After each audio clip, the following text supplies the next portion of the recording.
Привет, любители и профессионалы! Сегодня у нас ролик про сварку, сборку и быстрые руки. Имеем вот такой одобренный заказчицей эскиз, болгарку, сварку и станок и 3 часа свободного времени. Попробуем уложиться и не ударить в грязь лицом, поэтому будущие качели отодвигаем в сторонку. Еще раз сверяемся с эскизом, меньше говорим, а больше делаем. Поехали! Ну а вы, ребята, пока смотрите ролик, тоже своими быстрыми руками черканите комментарий, успею я вложиться в это время или нет. Я же установил себе такое время, потому что в прошлом году делал похожие арки. Правда, гораздо меньшего размера, но с таким же наполнением. Так что еще раз говорю, постараюсь вложиться именно в эти 3 часа.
Итак, стартануло довольно неплохо. Первую боковину собрал довольно быстро, поэтому сейчас собираю вторую в зеркальном отображении.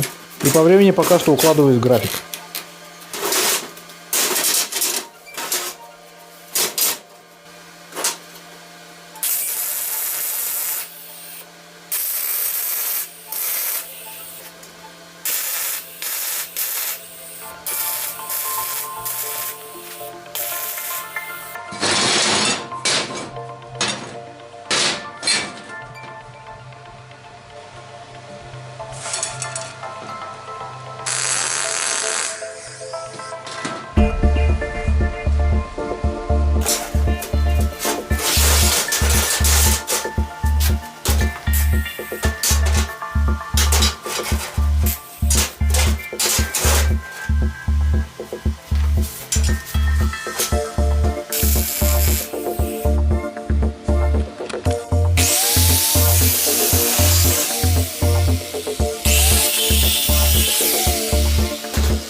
Ну что, ребята, вот такой быстрый проект у меня сегодня получился. Еще раз повторюсь, что похожую арку я делал в прошлом году и даже показал оригинальное крепление в землю. Эта же арка будет стоять на плитке и крепиться с помощью анкеров. Рисунок и наполнение арки просто и незамысловат, но теснение косичкой мне кажется в тему. Ширина конструкции 1,65 м, будет она обрамлять въезд в сад и огород. И такая ширина необходима то ли для заезда трактора, то ли для газонокосилки. Но, естественно, ребят, самый главный вопрос: успел ли я вложиться в эти самые 3 часа? И честно признаюсь, что, конечно же, не успел. 3 часа ушло на изготовление, потом еще час на покраску и грунтовку. Зато теперь я точно уверен, что со второй попытки легко уложусь в заявленное время. Ну а теперь немного пробежимся по бюджету. Обойдется эта арка заказчику в 320 белорусских рублей, что при сегодняшнем курсе будет около 9000 в российской валюте. Затратил я всего 14,5 метров трубы 20 на 20 со стенкой 1,5, 18 метров трубы 15 на 15 и 4 шара. Естественно, сюда добавим грунт, краска, проволока, расходники. Поэтому можете легко посчитать, что мне получилось заработать на этом заказе. Так что, ребята, кому понравился ролик, ставим лайки, дизлайки, обязательно подписываемся и не забываем комментировать. Дальше, как обычно, прямые руки вам в помощь, мирного неба над головой. Всем удачи, здоровья, прорвемся.